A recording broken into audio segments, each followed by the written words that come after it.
What's up, guys? So let's talk about picking the right workout split for you.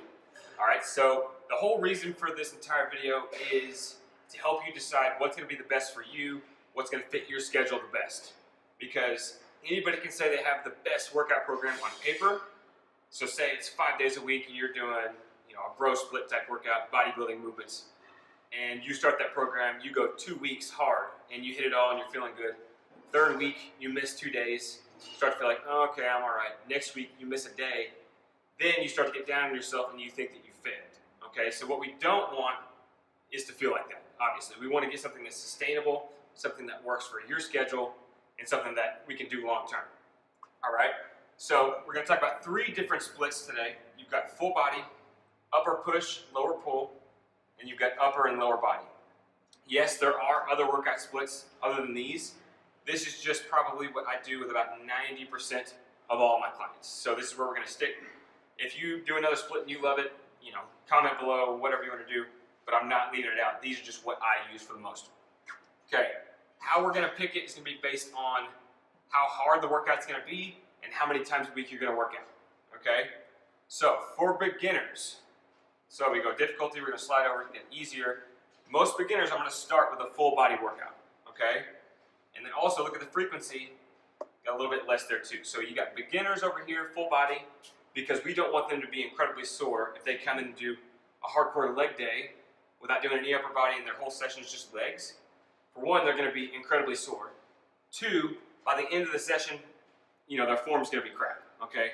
So we want to hit a bunch of different stuff here, build a good strength base, and then, we can move on to the other splits. So building a good base, feeling that you had a good workout is much better than doing half of a workout and doing a hardcore leg day and then either not finishing or being incredibly sore to where you don't want to go back, okay? Now the other thing, like I said with frequency, you got 1 to 2 times a week here. If you've been lifting a long time and say you got to drop back your workout schedule for 6 to 8 weeks, family issues, work issues, whatever it is, it may be a good idea to go to a full body split. Because if you've got 1 day, obviously you need to try to hit as much as you can that 1 day. I'm not saying you need to do a 2-hour workout, but if you go full body, you'll be able to get a little bit of everything. Whereas if you just did an upper body day, well, there's your 1 day, and then you can't do legs till next week. And you don't want to be that guy, all right? Nobody likes skinny legs. So full body if you have less time to work out during the week, full body if you're more of a beginner. And it's also okay if you want to cycle through these every 4 to 6 weeks, just to switch it up, that's completely fine too. So in the middle, we have upper push, lower pull. So the upper push movements, you're going to be looking at chest and shoulders and pushing type movements up top.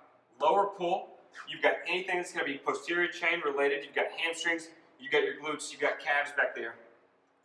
And then vice versa of that, you've got upper pull, which is going to be rowing type movements and biceps. And then you've got lower push. So you've got your squats, you've got step-ups, you've got lunges. All right, so basically you flip from chest and hammies to back and quads. So you can kind of think about it that way. This plan's kind of in the middle. I have mostly intermediate type lifters here. And then for me personally, I like this split because it doesn't seem like I can do as much volume when I go upper lower. So with this, I can focus on my chest and hamstrings 1 day, my back and quads the next day or whenever I work out again.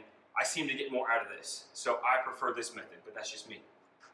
Then you slide over on the difficulty level here, the hardest split, and if you go higher frequency, you're going to want to do this as well. You've got upper body and lower body.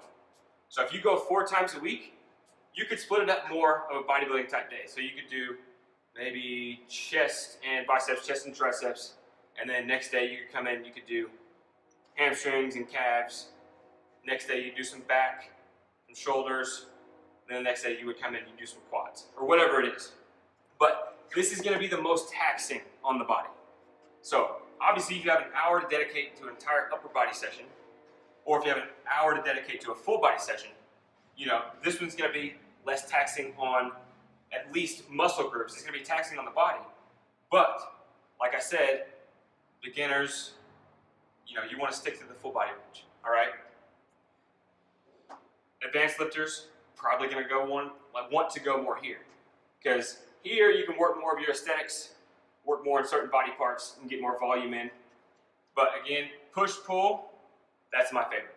So you just gotta kind of just find where you're at, what you like to do, but this is kind of a good guideline on where to start if you're a beginner, and some ideas if you're an advanced lifter, intermediate lifter, and you want to just switch it up. So in the notes, I'm gonna put kind of a structure of a full body workout, structure of a push-pull, structure of an upper-lower, and then if you have any questions on it, leave me a comment below and we'll kind of chat about it. So, hope you liked the video. If there's any other videos you want to see, let me know. Just leave a comment below.